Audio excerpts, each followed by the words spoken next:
Greetings everyone and welcome to Warhammer 40,000 Mechanicus, which under the blessings of the Omnissiah has recently received an update to support controllers. Steam, Xbox, PS4, you can take your pick. Additionally, the developers have furnished me with 2 keys for the game to give away. Very kind of them indeed. Now if you're interested in the giveaway, the winners will be selected randomly from amongst the comments on the video down below. I'll be announcing the winners on the 30th at 6 PM BST. That's UTC +1 over on the community tab. Not sure how to find the community tab? Don't worry, it's very easy. If you just go to the homepage of the channel, you'll see a list of tabs where you would normally find playlists. Very useful feature, by the way. Amongst them will be community. It's a place where I post event notifications. Quite often I'll post when I'm going to be streaming, that sort of thing. Now again, on the 30th at 6 PM BST, again UTC +1, I'll announce the winners there. So if you are hopeful to be within with a chance of winning a key, then do check back in 2 days' time, and best of luck to you. Now, I have been asked by the developers to showcase a little bit of gameplay, just to commentate over how the game has been modified in order to support the new control scheme, the HUD and UI interface. They've all had a little bit of a tweak and polish in places in order to better suit controller setup. For example, on most screens you can see exactly what button you need to press in order to achieve any particular desired result, whereas with the mouse and keyboard you've usually just got the buttons and it's up to you to click on them and find out what they do. Right, okay, so jumping straight in here, we've got a little bit of Blackstone, so we can go ahead and upgrade our tech piece. Always one of the more interesting parts of the game, and I am going to generally spread out my upgrades. I'm not particularly big fan of having a pure build. I like a little bit of everything, dip my fingers into many different pies. I mean, when you've got a bunch of mecha dendrites, why wouldn't you? Honestly, you've got extra fingers for all intents and purposes. Many more pies can be sampled. I'm also running with the DLC, the Heretic DLC. So we have the Xenorite discipline tree. My lord, if I could speak clearly, I need my Vox box adjusted there. We will also grab... sure, we'll pick this one up. Not that I really need that right now. I don't have any particular weapons that are going to make use of it, realistically speaking. We're going to go with... Sure, we'll make you a bit of a target. In fact, we're going to upgrade you a little bit more for that reason. Let's see. Can we get a little upgrade here? Now... Sure, one physical armor and 2 extra HP. I think that will work quite nicely. There we go. We'll get that on there. Perfect. Okay, there we go. This looking like a nice tanky build there to draw some attention from the Xenos. And with that, let's go and pick ourselves a mission. The works of the enemy. Skitarii in the Tomb of Acropis have encountered a destroyer form of Necron that uses anti-gravitational technology. Tech Acquisitor Scaveler has requested a cohort engage Necron destroyers so this technology can be studied. Collect Necron destroyer specimen samples. We will be rewarded with a Cog Occultaris with increased cognition gauge and some more Blackstone, always with ground. We might see a flayed one, a Necron warrior, or a Necron destroyer. I think that will all be fine. And again, down in the bottom right, you can see the game is pretty much leading us through what we need to press in order to achieve any particular result. Let's add in another canticle there. You can never have too many canticles, in my opinion. Even if you don't use them, having the option to is always useful. And we'll fill this out with servitors. There we are. A pretty basic setup for early game here. Right, let's get out there and deploy. Reports received from Subdomina Capra. Synopsis follows. Heavy resistance, minimal gains, mounting casualties. Confirm? Yes? No? I honestly, Scaveler is the best. I genuinely feel the Scaveler has the best lines ever. Correct, there have been setbacks. Our troops have encountered a new Necron warform. Again, you will see that even in the dialogue here, the HUD and just the display is much cleaner, much larger, much more bold font in general. Pray, Tech Acquisitor, explain your delight. Enemy warform, provision designation, destroyer. Anti-grav technology confirmed. Explorator request. File accessed. Anti-gravitational technology is an area Styges 8 and Magos have requested as high priority. Study of provisional designation destroyer. Plus desirable. Plus necessary. Plus sacred duty. Natural. And you would be famed throughout Styges 8 for exploiting this technology. Of course you would. Statement agreement. Request formation follows. Commence deployment immediately. That's less of a request and more of a command, I feel, but sure. Yeah, we'll go with it.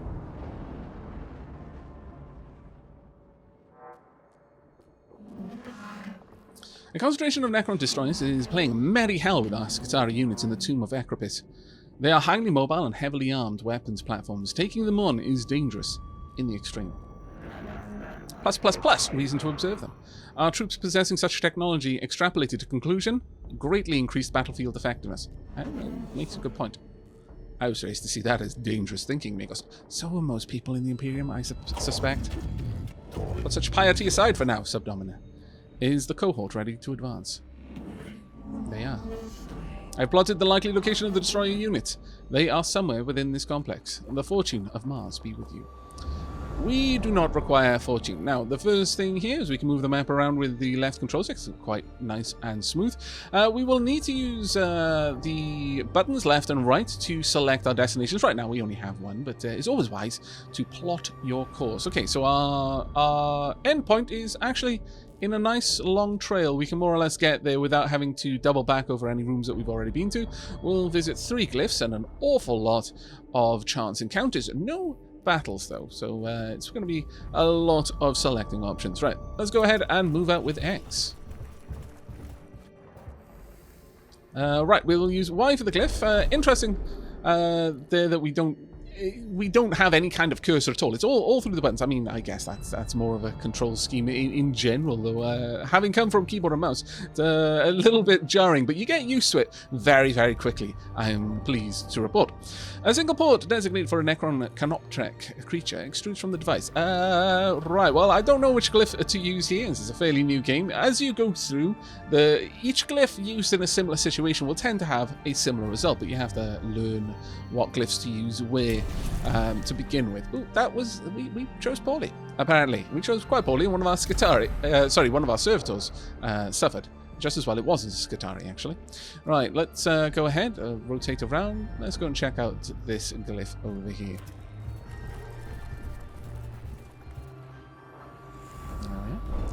Right, what are we going to see now? Exactly the same thing. Let's go with this one. That was also a bad choice. I actually strongly suspect I picked exactly the same one. Because I was thinking about I too many things going on in my head. My brain wasn't built for such multitasking. Frankly, I haven't got enough cogitators, I'm afraid. So I blame everyone but me. Let's move forward. Warning: our presence has been detected. The lives of the Logic Saints, Psalm 61. Even in death, our duty is not complete. Okay. A mortally wounded Skitarii lies on the floor of this chamber, his torso laid open by Gore's fire. He was evidently caught in a firefight and left behind when his unit fell back. It is likely the Skitarii were attacked by Necron destroyers. This Skitarii might have witnessed their tactics up close. Now, we can use Deliverance, administer medical assistance to the trooper, download access to trooper's internal cogitators for data recorded during the firefight, or demand. Interrogate the trooper about Necron destroyer combat tactics. Well, usually the person, the Magos who delivers the little bit of fluff text at the beginning of each one kind of gives you a clue as to what's expected of you, and since your service is not complete even in death, we're going to download. There we are, 2 CP. The cohort inserts a data probe into the dying trooper's cortical port. The shock of extracting the data of his final moments finishes him off, but the cohort acquires several minutes worth of data showing the destroyers emerging from the shadows in perfect coordination and unleashing a fatal crossfire. They are heartened that the trooper was able to share this knowledge even at the moment of death. Well done. Right, let's move forward. I'm just going to follow the snake's trail to its inevitable conclusion, where we will hopefully find a destroyer. If not, Scaveler will be quite displeased. This area of the tomb of Acropis is covered in hieroglyphs interspersed with depictions of Necron constructs, most often engaged in war. Some of the images resemble the Necron destroyers with their distinctive anti-grav hulls. Okay, so we can search the pictographs for evidence of Necron philosophy and beliefs surrounding the destroyers. Weakness. Examine the pictographs for any suggestion of weakness in the destroyer warforms or warfare. Examine the pictographs for evidence of destroyer battle tactics and weaponry. Now, if I was going to decorate an obelisk, I don't know, about myself, I would not be putting my weaknesses on there. Unless I overcame them. In which case, my weaknesses are now strengths because I've learned to work with them. I'm going to search this for pictographs, evidence of destroyer battle tactics. I feel that's more likely something we'll find, and probably also more useful. The destroyers are evidently highly mobile strike units, employed in open battle to eliminate units previously pinned down by more numerous Necron warriors. While this is a logical use for the destroyer, it also confirms they are a major part of the Necron's battle strategies, and that understanding them further would be of great benefit when battling the Xenos. Very well. Right, moving forward.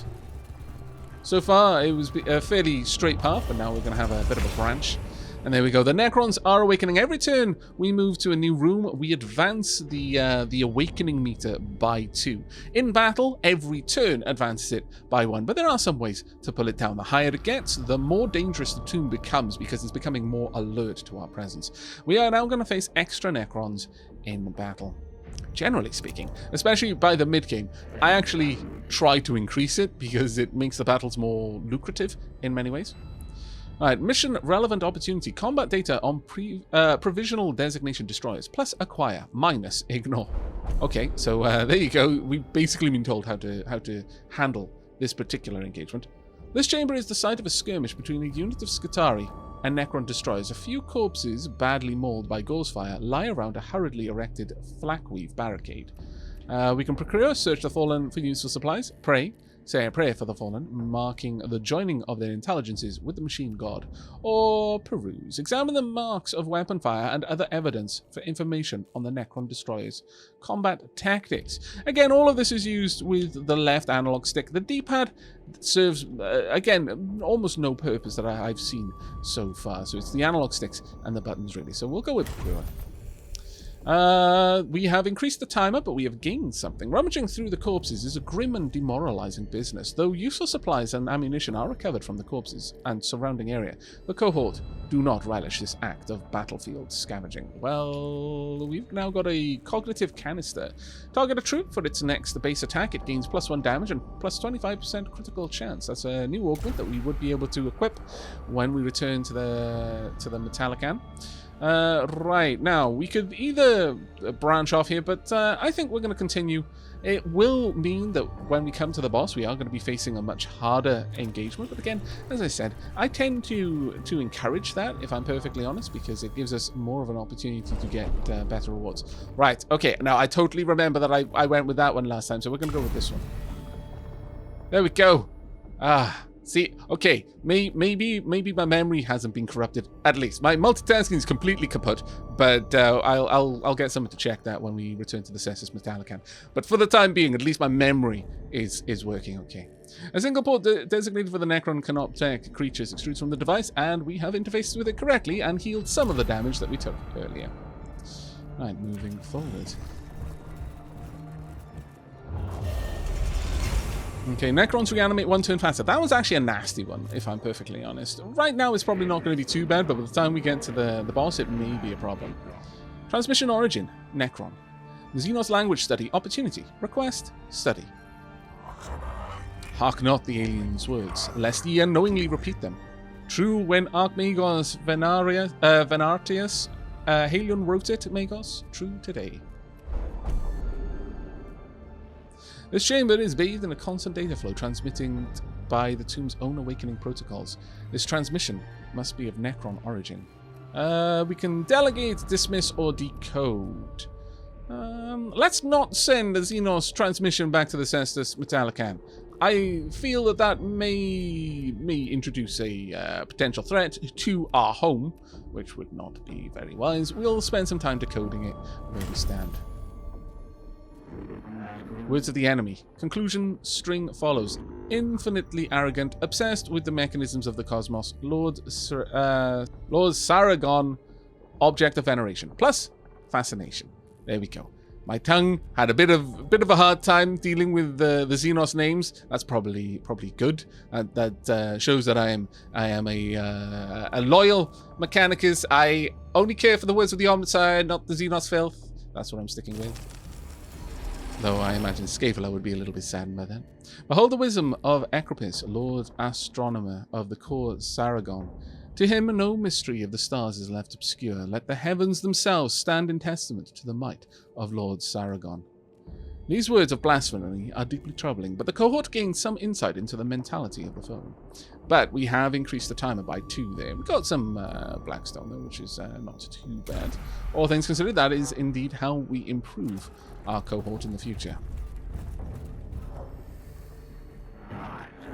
Direct request, bring it to me. End direct request. Okay, fairly blunt and to the point. The cohort finds a sarcophagus containing a Necron destroyer that seems inert. It may have malfunctioned and failed to respond to the Tomb's Awakening protocols. But we can tag, we can take, or we can trash. Tagging it would mark it for the Skitarii to come along, but do I trust the Skitarii to be able to do this job? Probably not. Take, open the sarcophagus and try to retrieve the destroyer inside. Let's do this. Extra Necrons in battle. Okay, that didn't particularly go well. The cohort pries open the sarcophagus, but in response to their actions, the dormant Necron teleports away. The sarcophagus emits a barrage of harmful radiation and deafening noise, forcing the cohort to rapidly exit the chamber. Much sadness. Okay, another bit of damage there. Going into the main battle. A bit worse for wear, honestly. Oh well. We tried, Scaevola, we tried.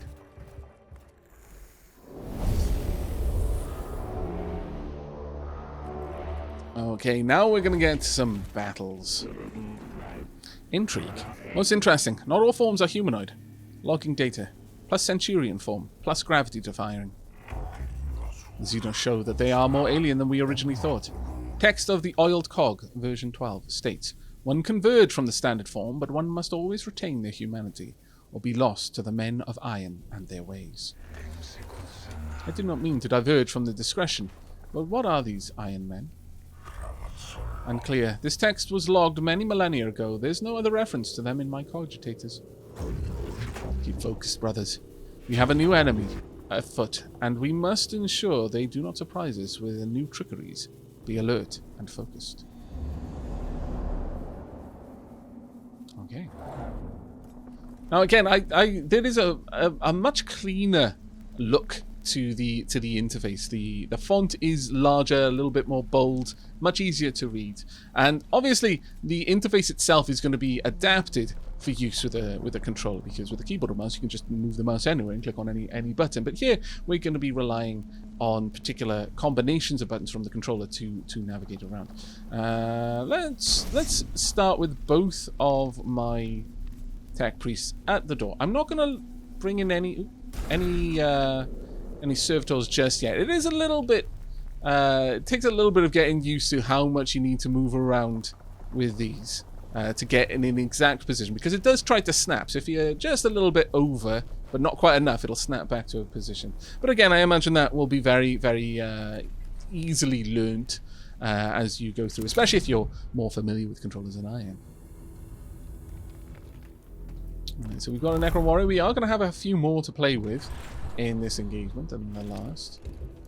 Now, there we go. Thankfully, we have Xenorite technology, and we do heal at the start of each turn. So as long as we don't rush out there to get beaten up again, then we should be okay. Now, we do want to scan this. There's always targets of opportunity in these missions, and then we can destroy it for even more benefits. The vents in the floor are for scarabs. Not something we need to worry about just yet. I don't think generally they will show themselves until such a time as there is someone wounded to heal. But the first thing we're going to do is we're going to hold the right trigger, as that allows us to interact with the HUD down here, as well as use canticles, etc, etc. We want to use a servo skull, and I very much want to reveal the stats of the destroyer. Let's have a look at you. Right, you have no particular defense right now. You've just got a lot of health. We can move over here. We've got full currently we've got full cognition points, so I'm actually free to move quite far if I would like to. I could even possibly pop my head up, take 2 shots, and then retreat. Now, the Warform is going to get a turn before the new round. Not having any servitors out and about to play with it is perhaps a bit of a worry. Still, we're going to make a march. We've got a decent amount of cognition points to use. So let's go ahead and use both of these. We're not going to do a whole lot of damage with it, but at max roll we do 4, which is nothing to sniff at. Let's use this. There we go. And already dropped you by 4 points. Now, we'll use another cognition point to just duck behind cover, basically. We don't really want to take a face full of whatever that gun the destroyer is wielding is. So let's pull back there. Now, you'll notice that when we spend any cognition points for a partial move, we can still move around. If you didn't use the entire amount of cognition points for that full movement, then you can take the rest of it at any point, which is a mechanic in the game that I really, really appreciate. It gives you a lot of tactical flexibility. Right, now the problem with this destroyer, it gets 2 turns a turn, which is frankly terrifying. We're going to go ahead and we're going to pass a turn there with B. Now, we've got 2 more points. I could get out there. I could take another shot.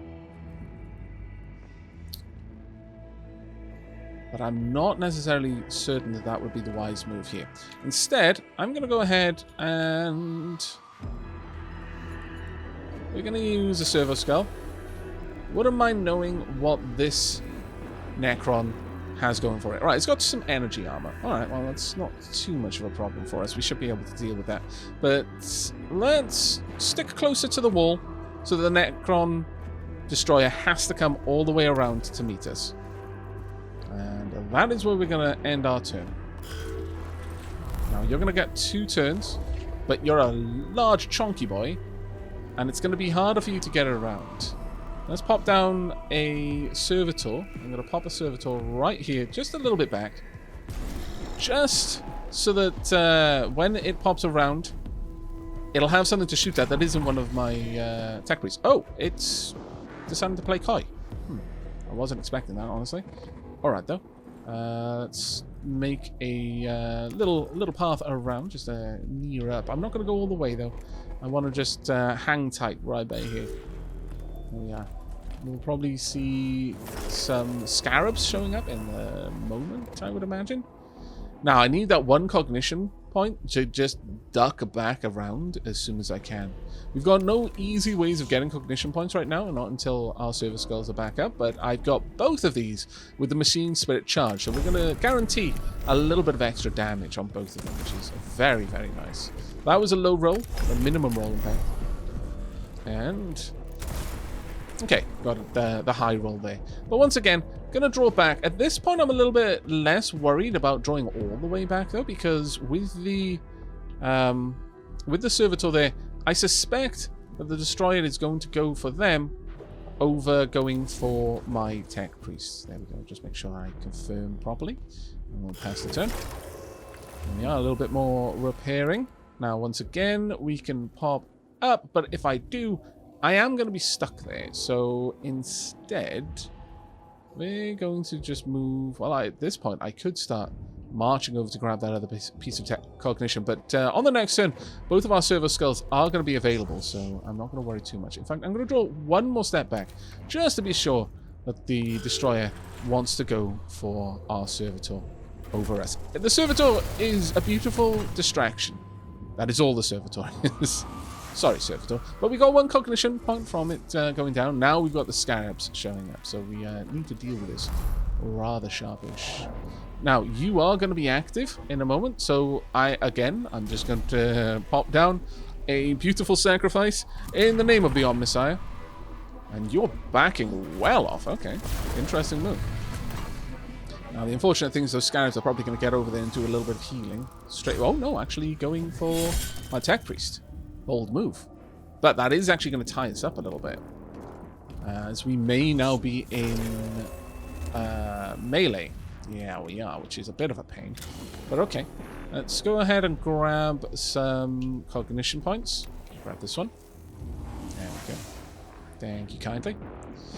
Now, unfortunately, I am going to have to deal with you. I could just walk away and take a hit, but I'd rather eliminate the enemy before doing anything else. Now, I could walk right up to the wall form. Would it be wise? Probably not.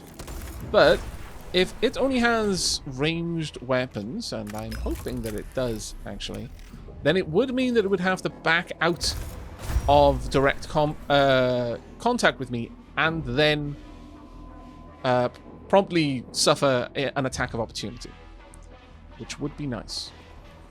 Got 5 health, no armor. It's possible that we might be able to make this work for us. I could also just drop back. I believe from the look of it, 1 cognition point will get us all the way over here. I was hoping that that might actually get us all the way up, but alas no. So I'm going to have to use 2 cognition points to get all the way into base contact. Maybe worth it, though. Maybe worth it so that it will promptly get an attack of opportunity, or rather we will get an attack of opportunity. I'm going to go around the side here, just to ensure that that Necron doesn't try to move around me and go for it. And it looks like it doesn't have any melee weapon, otherwise we would have taken a hit as we were walking around it. But we'll find out in a moment what happens. Okay, you're going for the easy shot there, and I'm glad for that.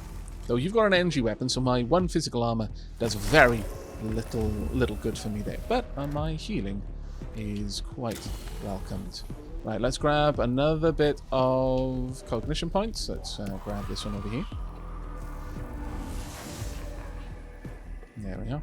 Again, you very quickly adapt to the new control scheme. It's actually quite intuitive once you get going with it. Right, I need to be a tad bit closer, and that is fine. We're not going to be able to get close enough to use my axe, though. So I'm going to just move closer. We're going to go ahead and... Ooh. Actually, I do have an ability that would allow me to make use of that. Now, the thing here is, are we going to get an attack of opportunity, or are you just going to turn around and wallop someone? I'm going to hope that you do actually go for an attack of opportunity. Let's move in. You will easily go down if an attack of opportunity happens. So let's get a good wonking great chop there. Don't know what damage we've done because we haven't yet scanned it. Now then, you won't be able to use your ranged weapon whilst in melee contact. I'm going to go ahead, we're going to pass the turn, and hopefully, whomp, there we go, perfect. Get a little bit of cognition as well for the damage we did. Now, unfortunately, 1 remaining tech priest right at the top there is going to be attacked by 2 different Necron warriors. It shouldn't be awful, I guess, but that reanimates 1 turn past it is dangerous to us. Extremely dangerous. And now we're starting to see the downside to having allowed the progress to tick over so much. Now, with the destruction of the Destroyer, our mission here is more or less complete. We just have to mop up what's left over with the Necron Warriors and the Scarabs. But I think that should be a good enough demonstration of the new control scheme. It's very intuitive, very comfortable to use. And as you can see down in the bottom right there, although I had mentioned that the D-pad doesn't really get much action, it looks like we will actually be using that to use our canticles, effectively our spells. So that's actually pretty cool. So we're making use of the entire controller there. But as far as a direct comparison between keyboard and mouse, I feel that this is quite comfortable, especially if you're used to controllers. I had a little bit of time to adjust from having primarily used the keyboard and mouse control scheme prior to this, but I found that after only about 10 minutes of play, I was quite intuitive in what I needed to press, where I needed to press it. So I don't think if you do use keyboard or mouse, but for some reason have to use a controller, that there'll be any problem with this. And certainly if you're used to controller controllers, this is going to be second nature to you. It's very, very functional, very comfortable, and a really good update, I feel. I think more options in how to control games is always a good thing. So blessings from the Omnissiah upon you. I hope you enjoyed this video. I hope it answered any questions you had on how the game would play with controllers, and I wish you the best of luck in your own campaigns. So until next time, do take care, everyone.